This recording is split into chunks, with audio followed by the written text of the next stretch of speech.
Hey everybody, Troy from the Do-It-Yourself World and the Off-Grid Project and DIYTube.video.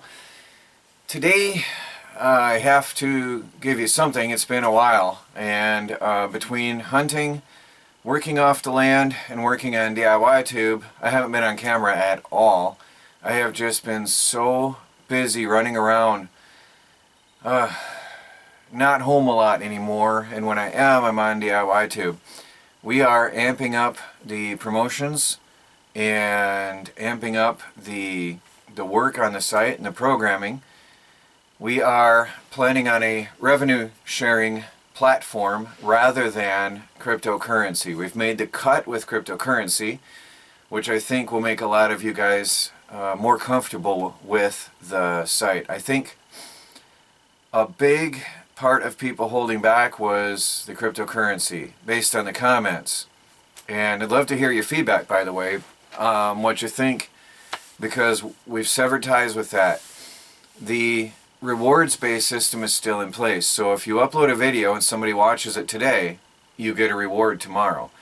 Every 24 hours you get rewards, which can be used to promote your video or promote your channel onto the homepage, which I don't think anybody else offers that anywhere. Plus, we offer a fair chance for everybody to be on the homepage naturally, unlike other platforms out there. Also, it's free. There's no charge for anyone at all. No charge for anything. And it's anonymous. Come in, make a fake name, fake channel name, or whatever you want to call it. Put an email. That's the only thing that has to be checked. And that's just to prevent spam and harassment. And if you let something like that run wild, you get flooded with spam. I mean, like, third world countries are just flooded. And it seems to be email checking does filter that out, and that's the only reason that's there. That stops spam. And that is the only thing you have to share of yourself. That's it. And that won't be given out or shared with anybody else either at all. So, check out DIYTube.video. And if you have a channel on YouTube, bring your videos over there as well as a backup or a copy. The world is unstable right now, and I think having a backup and a second copy of your work is always a good idea. Anyway, enough of that. The homestead, it's been in the 30s, 20s, 30s, and 40s recently outside. A little bit of snow underground, but otherwise not much. We had rain the other day, which turned to snow, and we're just burning firewood like mad. I'm into the third firewood pile, and that is disturbing, because last year we didn't start burning firewood until November full-time. Now, we were sporadically had occasional fires, but we weren't burning full-time till November. And this year we've already been burning full-time. The wood stove hasn't been let out. The fire in the wood stove hasn't gone out once since September. Non-stop burning firewood to heat this house.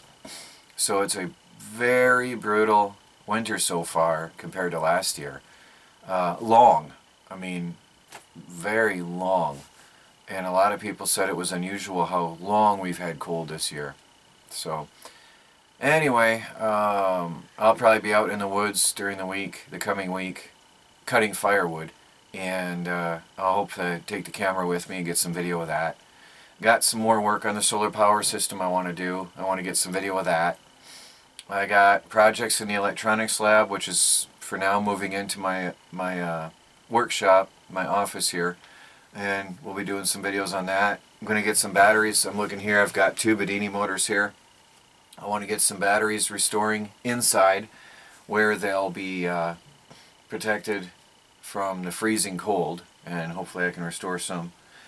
Got the live edge slabs. I'm going to take them out to the living room now to finish drying faster, and I probably won't do that on video because it's just awkward in tight areas, but I got to figure out, I'm going to try to set up something closer to the wood stove and set these up so they're still flat and stickered and layered with airflow around them, but so that they'll dry out faster now to finish the drying process.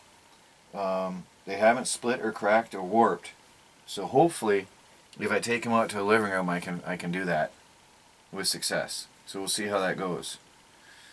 I demolished a camper for somebody else, and I was able to keep whatever I wanted. Well, the only thing, there were two things that were not destroyed, was a beautiful wood cook stove, single burner, on top for cooking, and an oven drawer in the bottom. Really, really nice. So it's an antique wood cook stove, and well, I don't know, the drawer is underneath the ash bin, so I don't know if that's actually going to cook or not. I have no idea, but there's a clean drawer that slides out underneath. It looks like it may have been an oven. I'm not really sure, but it's one of those antique enameled metal, white enameled metal wood stoves. So I got that, and I got the water heater, the propane water tank, which does not seem at first glance to be burst or damaged, although you never know until you try to put water in it and it leaks all over the place. But I might try to integrate that into our home next year in some way, maybe for summer use, to use outside rather than modifying anything here. But it would be nice to have a pressurized system like that. Now, we have used the propane on demand water heater in summer, which is great, but it's more for camping, which we want to start using that more for camping rather than for permanent in the house. And I don't want to put holes in the walls or modify anything, so that's some plans for next year. But anyway, we got a water heater and the trailer. Now, I've seen people say that I'm trying to circumnavigate the law, and I got thinking about that. I never had a reply to that. And I was thinking, if I'm going to visit my mom and dad, and I'm on a road that's between 45 and 55 miles an hour at times, sometimes as slow as 35 miles an hour, and that road goes from my place through to my mom and dad's. And it's a long drive, but still. If I want to circumnavigate the law without getting in trouble by the law, I'll just go over on the highway and drive 75 miles an hour. So I have circumnavigated the law from driving on this other road, which is too slow, to driving on a highway, which is faster. And I get there faster. So if the word itself, honestly, doesn't fit, because if you break the law, you get punished. If you don't break the law, you don't get punished. There's no such thing as circumnavigating the law. It's just a word that people throw out there. So, that having been said, I have been looking for legal ways to cover my lumber mill without building a monstrous $20,000, $30,000 structure, which I don't want or need at this time. Because I was told I could build a pole barn around my existing sheds, so my sheds will be in a shed. Anyway, I really have no interest in doing that at this time. I just want to put something over the lumber mill so I can use it in weather like this, whereas right now I can't. I don't want to go out there when it's snowing and raining on my mill. I want to keep it covered. So I looked around, and most lumber mills are on a trailer frame, on wheels. And Michigan state law states that a lumber mill is a piece of equipment. If it's on wheels, it's considered a piece of equipment and not a trailer unless you put something on it to haul extra. So if I put my lumber mill on a trailer frame and attach it permanently, it's now a piece of equipment. Doesn't need plates or registration or anything to go down the road. Not that I plan on going down the road, but that's just a nice thing to know just because. Now, if you put your chainsaw on the lumber mill, then it's a trailer, and then you have to register it and plate it. This is what I understand from Michigan state law. Now, if I put my lumber mill on wheels and make it mobile, then it is a piece of equipment and no longer a freestanding thing on the ground, and then I can put a shelter over my trailer frame, over my lumber mill. And all I want is a tarp suspended above it in some way to protect it from the elements. Really, that's all I want to do. So I'm not trying to avoid or violate any laws or regulations or zoning codes, I'm trying to figure a way to just put a tarp over my lumber mill so I can walk under it and use it legally. And I think that's a perfect thing, because once it's on its own wheels, it is now a piece of equipment. And I do believe I could just put up some 2x2 or 2x4 framing and put up a tarp and have the ability to work on my mill. So tell me your thoughts on that, guys. But anyway, I got the trailer stripped down to the bare frame. It won't be anytime soon because it's freezing out, and I'd really like to wire brush the whole trailer and paint it like I did the tiny house. Yeah, by the way, I did a video clip of it at the time, but I decided to dispose of that. Not that there was anything wrong with it, but I just, I don't know. It was just a short clip of video that didn't fit anywhere, alright? But I showed it after I finished stripping it out, and, anyway. So I've got a trailer, but I just don't want to have it here right now junking up the property until it's done. And I need to wire brush it and paint it, and it's too cold. But I was thinking, while I was looking at that, oh boy, I was thinking of the tiny house on wheels. It really reminded me of the old tiny house on wheels and brought back some memories, because it's almost the same size.